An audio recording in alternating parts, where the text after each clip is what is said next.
लेकिन दोपहर तक तो आपको रुकना ही होगा।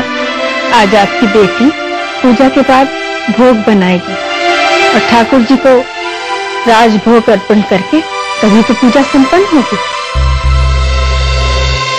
तब तक आप लोग अपने कमरे में आराम कीजिए, तो दोपहर की पूजा में हम बुला लेंगे आपको। जैसी आप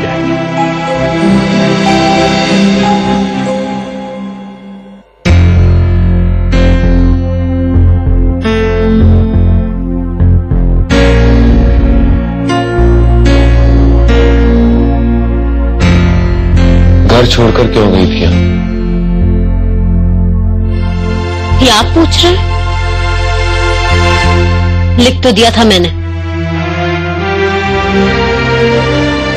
मैं मानता हूं मैं आपको वो जिंदगी नहीं दे पाया जो शादी के बाद आपने सोच रखी थी, लेकिन मैंने आपसे वादा भी किया था कि मैं एक बहुत अच्छा पति बनने की पूरी कोशिश करूंगा।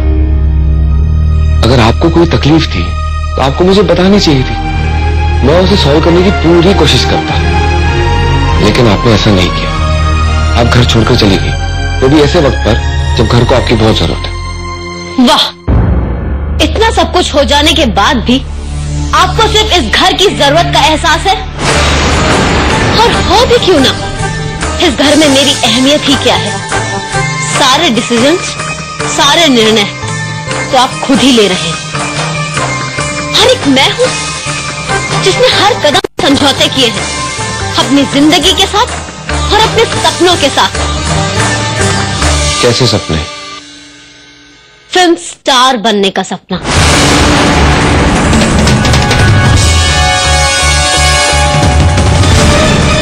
पर मैं अपने सपनों को चूर चूर होते नहीं देख सकती थी, इसीलिए मैं घर छोड़कर भाग गई, क्योंकि मुझे पता चल गया था इस घर में मेरा ध्यान रखने वाला कोई नहीं है, तो मुझे अपना ध्यान खुद ही रखना पड़ेगा। देखिए, ऐसा मत सोचिए, मुझे सच में आपका ख्याल है। अगर ऐसा ही कुछ था तो आपको मुझे पहले ही बताना चाहिए था।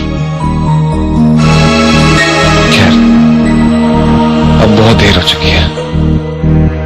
इस घर के लिए जो हमारी जिम्मेदारी है वो हमें पूरी करनी ही होगी, और इस वक्त सबसे ज्यादा जरूरी ये है कि आप अपनी छोटी बहू होने का कर्तव्य निभाएं।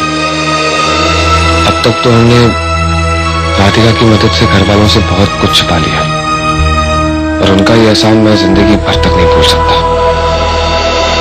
जाइए, राधिका से घर की चाबियां और मंगलसूत्र ले आई, क्योंकि ये चीजें घर की असली छोटी बहू के हाथ में होनी चाहिए।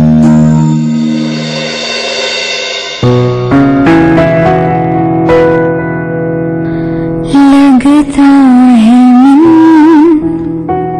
ये सोचने जीवन के हर एक मोड़ पे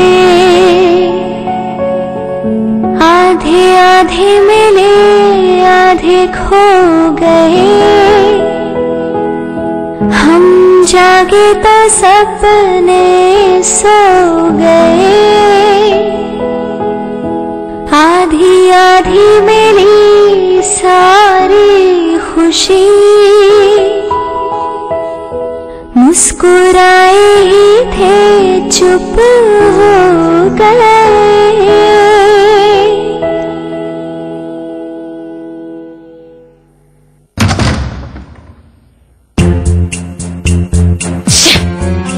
मेरी किसी को कोई फिक्र नहीं है, बस हर कोई चाहता है कि मैं अपने सपने, अपने अरमान सब कुछ जलाकर खाक कर दूं। एक तो बाबूजी जो मुझे इमोशनल ब्लैकमेल कर कर इस घर में वापस ले आए, और एक वो देव तो बस यही चाहता है कि मैं उसकी हुक्म की गुलाम बनकर यहां रहूं।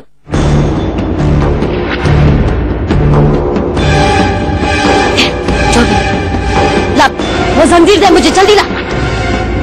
जंजीर? क्या हो गया तुमको राधिका? ये मंगलसूत्र,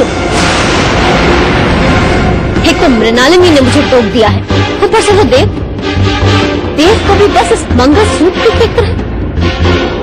खुद से कहता है कि जाओ राधिका से जाकर अपना मंगलसूत्र वापस ले लो।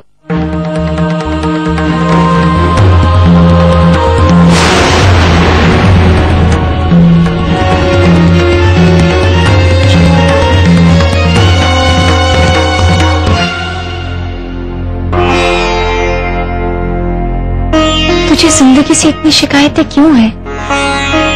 भगवान ने तुझे इतने अच्छे माँ बाबूजी दिए, जिन्होंने इतने लाड से तुझे पाला पोसा। फिर तुझे इतना अच्छा ससुराल मिला, जहाँ का हर सदस्य तुझे अपनी सर आंखों पर बिठा कर रखता है। मैं एक रात तेरे घर में थी और तेरे घर वालों ने मुझे तू समझ के इतना प्यार दिया कि मैं तुम्हें क्या बताऊं। वो तुझे बहुत चाहते हैं विशाखा, उन्हें दुख मत दे। इस घर की बहू होने का धर्म निभा, अपने पति को प्यार दे और फिर देख, ये सब करके तुझे बहुत खुशी मिलेगी। बस हो गया या अभी और कुछ कहना बाकी है? वैसे बाबूजी से तुमने पूजा पाठ के अलावा प्रवचन देना बहुत अच्छे तरीके से सीखा है, लेकिन मैं ना तो तुम्हारे प्रवचन में इंटरेस्टेड हूँ और ना ही तुम्हारी किसी सलाह में, समझी तुम? मुझे इस घर की छोटी बहू रहना ही नहीं है। सिर्फ फर्ज निभाने की बात है ना, तो तू निभा लो ना छोटी बहू के फर्ज। आखिर शादी भी तो तेरी हुई है ना उससे।